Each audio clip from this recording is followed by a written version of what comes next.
سے کسی نے ماں کے پیٹ میں دعا کی ہو کہ اے اللہ تو ہمیں مسلمان بنا کر پیدا کرنا؟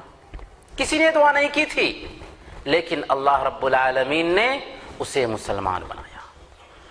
مسلمان ہونا یہ اتنی بڑی نعمت ہے کہ دنیا کی ساری نعمتوں کو ایک طرف رکھیں اور اسلام کی اس نعمت کو دوسری طرف رکھیں تو دنیا کی نعمتوں کے مقابلہ میں اصل میں اسلام کی نعمت کا کوئی مقابلہ ہی نہیں ہو سکتا۔ اگر وہ چاہتا تو ہم سے ایک ایک سیکنڈ کی قیمت چکا سکتا تھا۔ اسی لیے ایک حدیث میں آتا ہے کہ ایک بندہ جب صبح کرتا ہے تو اس کے 360 جوڑوں پر صدقہ لازم آتا۔ صدقہ ہر روز ایک بندے پر صدقہ لازم آتا ہے کہ اللہ رب العالمین نے اس کے جسم میں جو 360 جوڑ دیے ہیں ان جوڑوں کا صدقہ دے۔ اگر پیسے کی شکل میں یہ صدقہ دینے ہوتے تو ہم کماتے کماتے تھک جاتے، بلکہ بھوکے رہتے اور صدقہ ادا نہ کر سکتے تھے۔ لیکن اللہ کا کرم دیکھیں، صدقہ تو لازم کیا پر صدقہ نہایت ہی آسان رکھا، یہاں تک کہ کہا اللہ کے نبی صلی اللہ علیہ وسلم نے کہ چاشت کی 2 رکعت اگر کوئی آدمی ادا کر لیتا ہے تو 360 جوڑوں کا صدقہ ادا ہو جائے گا۔ تو جس ذات سے ہم معاملہ کر رہے ہیں میرے بھائیوں، اس ذات کا ہمارے اوپر انعام ہے، اس کی نعمتوں میں ہم ڈوبے ہوئے ہیں۔ آج دنیا میں کوئی ہم سے معاملہ کرتا ہے تو اس کا مقصد ہوتا ہے ہم سے فائدہ اٹھانا، بغیر فائدہ کے کوئی معاملہ نہیں کرتا۔ لیکن اللہ رب العالمین ہم سے معاملہ کرتا ہے تو دیکھیں اللہ رب العالمین نے کیسا کرم فرمایا کہ ایک انسان کے اوپر ساری کی ساری نعمتیں نچھاور کر دیں، اور اس کے بعد اس کو فطری طور پر اس سے جو غلطیاں ہو سکتی تھیں، نیچرلی طور پر اس سے جو خامی سرزد ہو سکتی تھی، اس کے بارے میں توبہ کا دروازہ کھولا۔ انسان ہے نا، انسان سے غلطی ہو سکتی ہے، اس لیے اللہ پاک نے اس کے لیے توبہ کا دروازہ کھولا کہ جس وقت جس آن جس لمحہ وہ چاہے ہمارے دربار میں جھک جائے اور ہم اسے معاف کر دیں گے۔ پھر اس سے آگے بڑھ کر کے اس کی شان کریمی دیکھیے، اس کا رحم دیکھیے، اس کا کرم دیکھیے کہ جب ہم اسی کے سامنے میں اس کی نافرمانی کرتے ہیں، اس کی غیرت کو چیلنج کرتے ہیں، تو اللہ رب العالمین ہمارے دائیں کندھے کے فرشتے کو حکم دیتا ہے کہ اے فرشتے، اس بندے نے جو غلط کام کیا ہے 6 گھنٹے تک اسے نوٹ مت کرو۔ 6 گھنٹے تک بائیں کندھے کے فرشتے ہمیں مہلت دیتے ہیں کہ شاید کہ وہ توبہ کر لے۔ ایک بندہ اگر توبہ نہیں کرتا تو 6 گھنٹے کے بعد بائیں کندھے کا فرشتہ اس گناہ کو نوٹ کرتا ہے، لیکن جتنا گناہ کیا اتنا ہی نوٹ کرتا ہے، اس سے زیادہ نہیں۔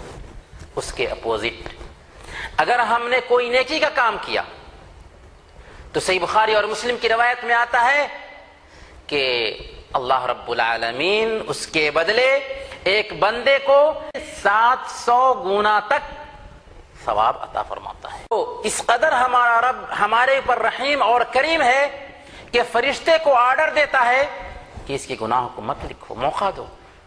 6 گھنٹے تک موقع دیا جاتا ہے۔ جب ایک بندہ توبہ نہیں کرتا، اپنے گناہوں پر گڑگڑاتا نہیں، تو اس وقت اسے نوٹ کر لیا جاتا ہے۔ اس ذات کی شان کریمی دیکھیے کہ جو ہماری خاطر ہر دن رات کے تیسرے پہر میں سمائے دنیا پر اترتا ہے اور اعلان کرتا ہے، جیسا کہ صحیح بخاری اور مسلم کی روایت ہے، میں یدعونی فاستجیب لہ، کون ہے میرا بندہ جو مجھے پکارے کہ اس کی پکار کو سنوں، من یسألونی فاعطیہ، کون ہے میرا بندہ جو مجھ سے سوال کرے کہ اسے عطا فرماؤں۔ وَمَن يَسْتَغْفِرُنِي أَغْفِرْ لَهُ، کون ہے میرا بندہ جو اپنے گناہوں کی معافی چاہے اور میں اس کے گناہوں کو معاف فرما دوں۔ اس سے بڑھ کر اللہ کا کرم اور کیا ہوگا کہ ایسے وقت میں جب کہ لوگ سو رہے ہوتے ہیں، اللہ رب العالمین اپنی شان کے مطابق سمائے دنیا پر اترتا ہے۔ کس لیے اترتا ہے؟ صرف بندوں کو نوازنے کے لیے اترتا ہے۔ اسے درد ہے، اسے محبت ہے اپنے بندے سے، اس لیے اپنے بندوں کو نوازنے کے لیے، اپنے بندوں کی توبہ قبول کرنے کے لیے وہ ہر رات اترتا ہے، یہاں تک کہ فجر طلوع ہو جائے۔ اس اللہ رب العالمین کا کرم دیکھیں کہ اس اللہ نے اسی کے سامنے میں اس کی حرمت کو ہم نے پامال کیا۔ اگر وہ چاہتا تو زمین کو حکم دیتا اور زمین ہمیں نگل جاتی، اگر وہ چاہتا تو آسمان کو حکم دیتا اور آسمان ہمیں اچک لیتا، لیکن اس نے ایسا نہیں کیا۔ کیوں؟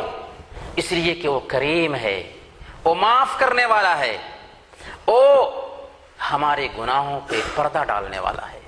اس لیے اللہ رب العالمین نے بیان فرمایا وَلَوْ يُؤَاخِذُ اللَّهُ النَّاسَ بِمَا كَسَبُوا مَا تَرَكَ عَلَى ظَهْرِهَا مِن دَابَّةٍ، کہ اگر لوگوں کو ان کے گناہوں کی وجہ سے ان کی گرفت کرتا اللہ رب العالمین، لوگوں کے گناہوں کی وجہ سے اللہ رب العالمین اگر ان کا مواخذہ کرتا تو زمین پر جتنے بھی جاندار ہیں کسی کو اللہ نہیں چھوڑتا۔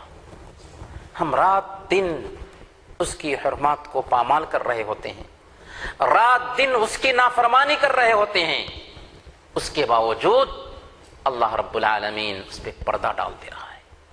اسی لیے اللہ پاک نے بیان فرمایا کہ اگر اللہ تعالی نے انسانوں کو ان کے گناہوں کے بدلے میں ان کو پکڑا ہوتا تو کسی بھی جاندار کو زمین پر نہ چھوڑتا، لیکن اس کا کرم ہے کہ ہم اس کی دھرتی پر بس رہے ہیں، اس کا دیا ہوا کھا رہے ہیں اور اسی کے سامنے میں اس کی نافرمانی کرتے ہیں، اسی کے سامنے میں اس کی غیرت کو چیلنج کرتے ہیں، حالانکہ ہمیں پتا ہے کہ ایک دن ہمیں اس کے پاس حاضر ہونا ہے، حالانکہ ہمیں پتا ہے کہ فرشتہ جب موت دینے کے لیے آئے گا تو ایک سیکنڈ کا بھی وہ ایک لمحہ برابر بھی وہ مہلت نہیں دے گا۔ یہ سارا پتا ہے، لیکن وہ کریم ہے۔ میرے بھائیوں، اس اللہ کا کرم دیکھیں کہ وہ اپنے بندوں کو پکارتا ہے پیار بھرے لہجے میں، قل یا عبادی الذین اسرفوا علی انفسہم لا تقنطوا من رحمت اللہ، اے ہمارے حبیب آپ فرما دیجئے کہ اے میرے بندو جنہوں نے اپنے آپ پر ظلم کیا ہے، اللہ کی رحمت سے مایوس مت ہونا۔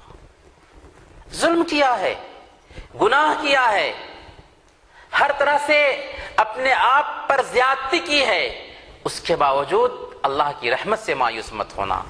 اللہ معاف کرنے والا ہے، رحم کرنے والا ہے، سارے گناہوں کو معاف فرما دیتا ہے، سارے گناہوں کو دھل دیتا ہے۔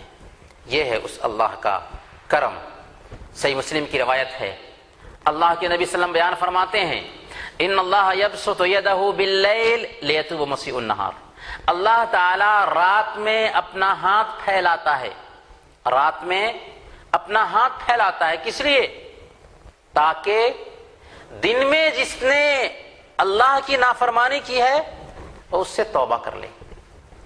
وَيَبْسُطُ يَدَهُ بِالنَّهَارِ لِيَتُوبَ مُسِيءُ اللَّيْلِ، اور دن میں بھی اللہ پاک اپنا ہاتھ پھیلاتا ہے تاکہ رات میں گناہ کرنے والا توبہ کر لے۔ تصور کیجئے، وہ اللہ ہم سے بے نیاز ہے، اس کو ہماری عبادت کی ضرورت نہیں، اسے ہماری نیکیوں کی ضرورت نہیں، اسے ہماری طاعتوں کی ضرورت نہیں، لیکن وہ ہماری بھلائی چاہتا ہے، اس لیے ہم اس کی نافرمانی بھی کرتے ہیں تو ہاتھ پھیلاتا ہے صبح میں بھی اور شام میں بھی کہ بندہ اگر رات میں غلطی کیا تو صبح میں توبہ کر لے، صبح میں غلطی کیا تو رات میں توبہ کر لے۔ یہ ہے اللہ رب العالمین جس سے ہم معاملہ فرماتے ہیں۔ اور ایک بندہ اگر اللہ رب العالمین کے سامنے میں جھک جاتا ہے، اللہ رب العالمین سے لو لگاتا ہے، اللہ رب العالمین سے اپنے گناہوں کی معافی چاہتا ہے، تو اللہ کو کتنی خوشی ہوتی ہے۔ صحیح مسلم کی روایت ہے، اللہ کے نبی صلی اللہ علیہ وسلم نے بیان فرمایا کہ ایک بندہ جب اللہ رب العالمین کی طرف لپکتا ہے، توبہ کرتا ہے، تو اللہ رب العالمین کو اس توبہ کی وجہ سے جو خوشی ملتی ہے وہ ایسے ہی ہے جیسے کہ ایک سوار صحرا میں سفر کر رہا ہے، اس کے کھانے پینے کا سامان اس کی سواری پر لدا ہوا ہے، ایک جگہ پر وہ اترتا ہے تاکہ وہاں پر آرام کر سکے، تھکا ہوا تھا، آنکھ لگ گئی اور سو گیا۔ جب آنکھ کھلتی ہے تو دیکھتا ہے کہ سواری غائب ہے، جس پر اس کے کھانے پینے کا سامان لدا ہوا تھا، اور وہاں سے نکلنے کا کوئی ذریعہ بھی نہیں ہے۔ اب وہ تھک ہار کر موت کے انتظار میں بیٹھتا ہے تو پھر اسے نیند آ جاتی ہے۔ جب وہ جگتا ہے، اس کی آنکھیں کھلتی ہیں تو اپنے سامنے میں اپنی سواری کو پاتا ہے، تو اس وقت وہ بول اٹھتا ہے، اے اللہ تو میرا بندہ ہے، میں تیرا رب ہوں۔ اللہ کے نبی صلی اللہ علیہ وسلم نے بیان فرمایا کہ وہ آپے سے باہر ہو جاتا ہے اور یہ کہنے لگتا ہے کہ اے اللہ تو میرا بندہ ہے، میں تیرا رب ہوں۔ ایک انسان جب جذبات میں آتا ہے تو اس کو یہ بھی احساس نہیں ہوتا کہ وہ کیا بول رہا ہے۔ اللہ کے نبی صلی اللہ علیہ وسلم نے بیان فرمایا کہ اللہ تعالیٰ کو اپنے بندے کی توبہ سے اس سے کہیں زیادہ خوشی نصیب ہوتی ہے جس وقت اس بندے کو اپنی سواری کو دیکھ کر کے خوشی ملی تھی، یہاں تک کہ وہ الفاظ کی بھی صحیح ادائیگی نہیں کر سکتا کہ اللہ تو میرا بندہ ہے، میں تیرا رب ہوں۔ اسے کہنا چاہیے تھا کہ اللہ تو میرا رب ہے، میں تیرا بندہ ہوں، لیکن خوشی اس قدر میسر ہوئی کہ وہ الفاظ کو الٹ کر کے بولنا شروع کر دیتا ہے۔ اللہ کے نبی صلی اللہ علیہ وسلم بیان فرماتے ہیں کہ اس بندے سے بھی زیادہ اللہ رب العالمین کو خوشی نصیب ہوتی ہے اس وقت جب کہ اس کے پاس میں اسی کا بندہ توبہ اور استغفار کرتا ہے۔ اگر اللہ رب العالمین چاہتا تو ایک گناہ کے بدلے میں اس کی ہمیں سزا دے دیتا، لیکن اگر ہم ہزاروں بھی گناہ کریں اس کے باوجود اگر ہم اس کے دربار میں پلٹتے ہیں، اس سے لو لگاتے ہیں، ہاتھ اٹھا کر کے اس سے اپنے گناہوں کی معافی چاہتے ہیں، تو اس کا کرم دیکھیں کہ وہ ہزاروں معافی کے ساتھ میں ملتا ہے۔ چنانچہ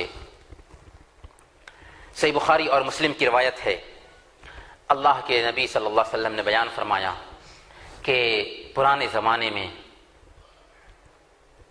ایک آدمی تھا جس نے 99 انسانوں کو قتل کیا تھا۔ اس نے ایک آدمی سے مسئلہ پوچھا کہ کیا میرے لیے توبہ ہے؟ تو وہ ایک پادری تھا جس نے کہا کہ تم 99 آدمی کو قتل کر چکے ہو، آخر تمہارے لیے توبہ کہاں سے ہوگی؟ اس نے اسے بھی قتل کر دیا، اب وہ 100 آدمی کا قاتل بن چکا تھا۔ پھر کسی سے پوچھا کہ مجھے اس زمین میں سب سے بڑے عالم کا پتہ بتاؤ، چنانچہ لوگوں نے اسے ایک عالم کا پتہ بتایا۔ عالم کے پاس میں گیا اور اس سے مسئلہ پوچھا کہ میں 100 آدمی کا قاتل ہوں، لیکن مجھے اپنے عمل پر ندامت ہے، افسوس ہے، کیا میرے لیے توبہ ہے؟ اس نے کہا کہ آخر تمہاری توبہ اور اللہ کے بیچ میں کون حائل ہو سکتا ہے؟ البتہ تم جس بستی میں رہتے ہو اس بستی سے نکل جاؤ اور فلاں بستی میں چلے جاؤ کیونکہ وہاں کے لوگ نیک ہیں۔ وہ نکل گیا، اس بستی کا رخ کرتا ہے، راستے میں موت آ جاتی ہے۔ ہمیں پتہ ہے یہاں پر ہم گفتگو کر رہے ہیں، کیا ہم اپنی بات مکمل بھی کر پائیں گے؟ آپ یہاں بیٹھ کر کے ہماری بات سن رہے ہیں، پتہ نہیں کہ کیا آپ ہماری بات مکمل سن بھی سکیں گے۔ نیک ارادے سے نکلا تھا تاکہ اس بستی میں جا کر کے اللہ کی عبادت کرے، ایک بھی نیکی کا کام اس نے نہیں کیا تھا۔ موت کا فرشتہ آ جاتا ہے، نیکیوں کا بھی فرشتہ، بدی کا بھی فرشتہ، دونوں آ کر کے آپس میں جھگڑنے لگتا ہے۔ نیکی کا فرشتہ یہ دعویٰ کر رہا ہے کہ میں اس کی جان لینے کا حق رکھتا ہوں، جبکہ بدی کا فرشتہ یہ دعویٰ کر رہا ہے کہ میں اس کی روح نکالنے کا حق رکھتا ہوں۔ اللہ پاک نے ایک تیسرے فرشتے کو انسان کی شکل میں ان کے بیچ میں بھیج دیا تاکہ دونوں کے بیچ میں فیصلہ کرے۔ اس نے فیصلہ کیا کہ جدھر سے آ رہا ہے اور جدھر جا رہا ہے دونوں زمین کو ماپا جائے اور جس کی پیمائش کم ہو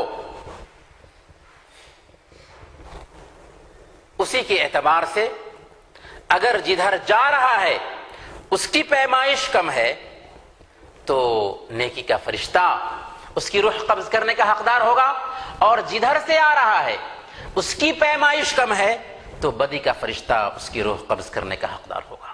صحیح مسلم کی روایت میں یہ الفاظ ہیں کہ اللہ رب العالمین نے باضابطہ زمین کو وحی کی، زمین کو حکم دیا کہ اے زمین تو دور ہو جا اور اے زمین تو قریب ہو جا۔